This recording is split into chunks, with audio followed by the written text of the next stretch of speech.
Wait, let me confirm. You said that you have leads about the assassins hired by the Vice President? Yes, ma'am. Meron po kaming leads na mukhang talagang, at yun naman po yung findings na talagang may kinausap, kaya nga po nag-file ng kaso ng grave threat at inciting to sedition. Ano po. And this is the assassin hired to kill the President, the First Lady, and the former Speaker, which we saw from her video. Yun po yung part ng aming ongoing case build-up. The video of the Vice President taken inside the premises on November 23, 2024. Ang ina ninyong lahat. Martin Romualdez, Lisa Marcos, Bongbong Marcos. Madam Chair, can we begin the video again because the audio was not clear at Please the beginning. replay and please max the volume.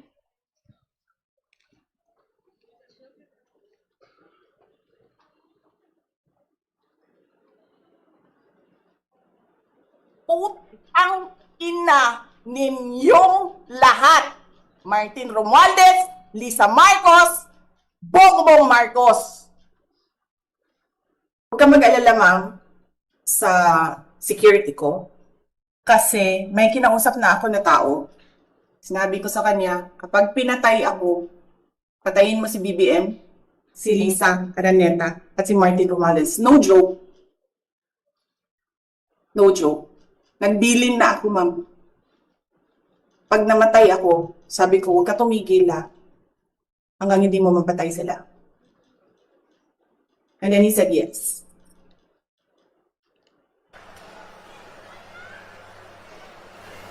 Just a simple message sa ato ang Pangulo. From now on, before you go to bed, think of the Romanovs. Think of Benito Mussolini and his wife. And think of what happened to you in 1986. And maybe you'll reconsider the direction that you are taking.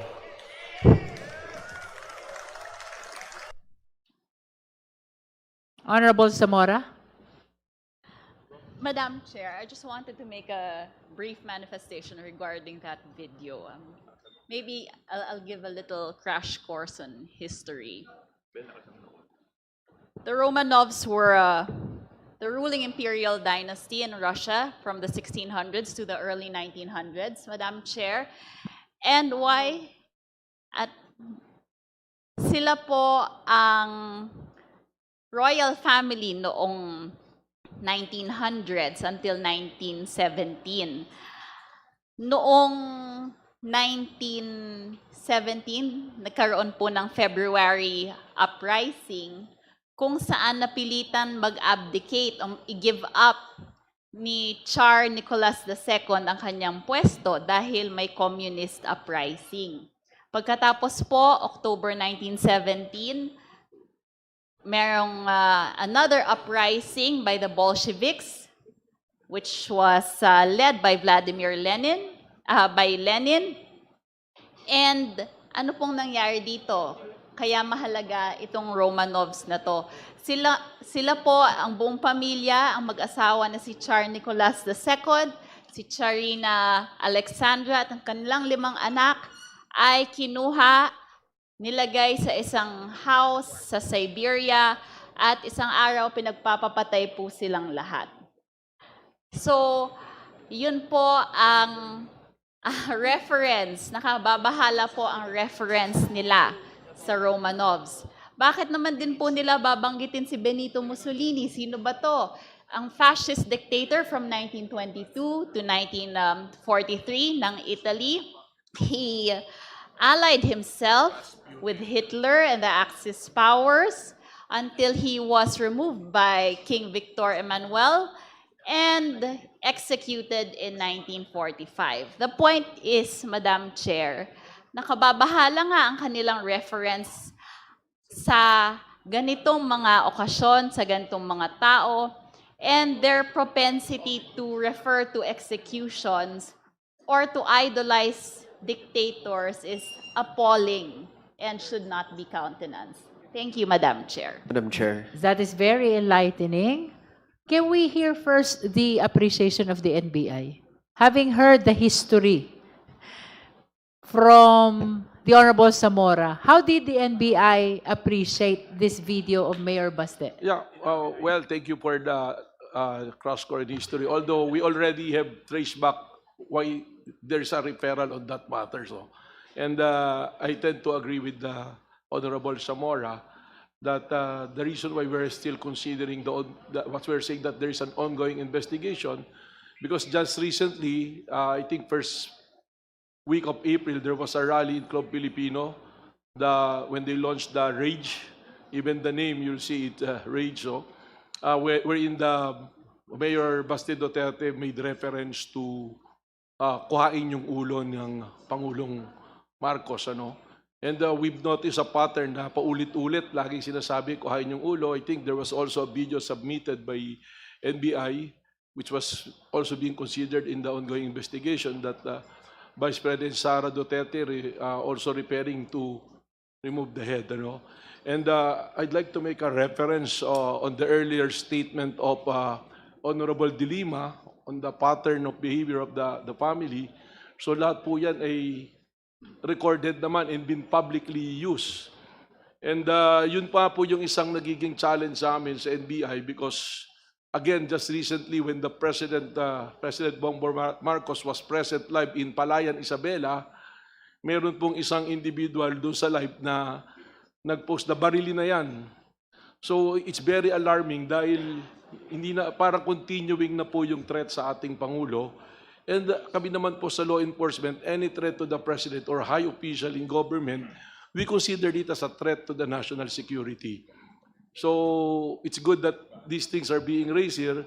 So in addition to that, I issued a memorandum circular, administrative order number 11 po, dahil sunod-sunod na nga yung mga threat po na nakikita namin sa social media, creating a task force to continue to investigate this matter. That's Administrative Order number 11. Yes, ma'am. And What it's do you part call the task force? yung wala naman pong official name, but it's a task force to monitor all the threats to the President and to all other officials in government. Is that part of your submission also? Yes, to the ma'am. committee? Although it's not directed particularly to the Dutertes, but it's directed po to, in general, sa lahat po. But this is an offshoot because of the behavior po of the family of the In other words, Director Matibag, the reason why you are considering all these videos, Director Matibag, is for you to be guided on whether or not threat was actually committed. As to the press conference of Vice President Duterte, it's already been established by the Bureau. It's Even established already. Long before I came to the Bureau, nandiyan naman po yung records, the record which speaks for itself, na the threat, the grave threat and the inciting to sedition are clear. All the elements were present, and dyan po, we're just awaiting for the decision of the prosecution service. May we just know for the record, because you mentioned a while ago that there is a follow-up investigation.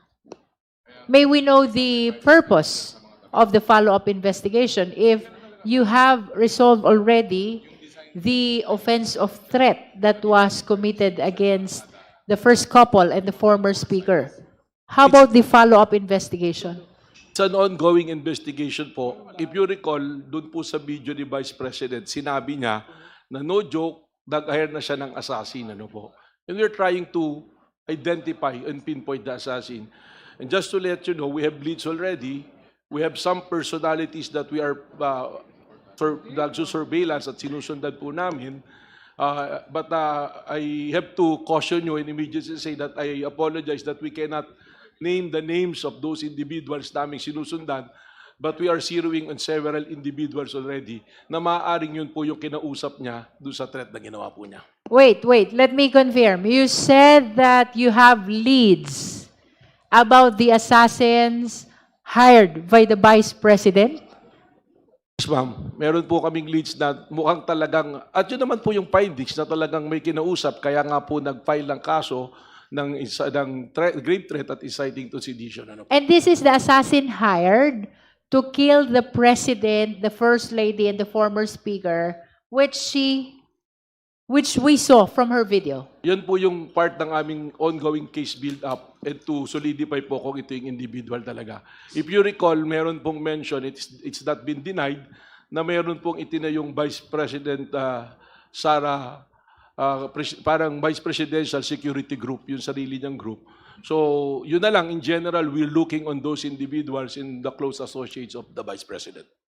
Can you expound on the Vice President Security Group? What is the significance of this to your ongoing investigation? Well, meron po kasing mga na-identify dyan na still in the military service and marami rin po dyan yung no longer in the military service. Ano po.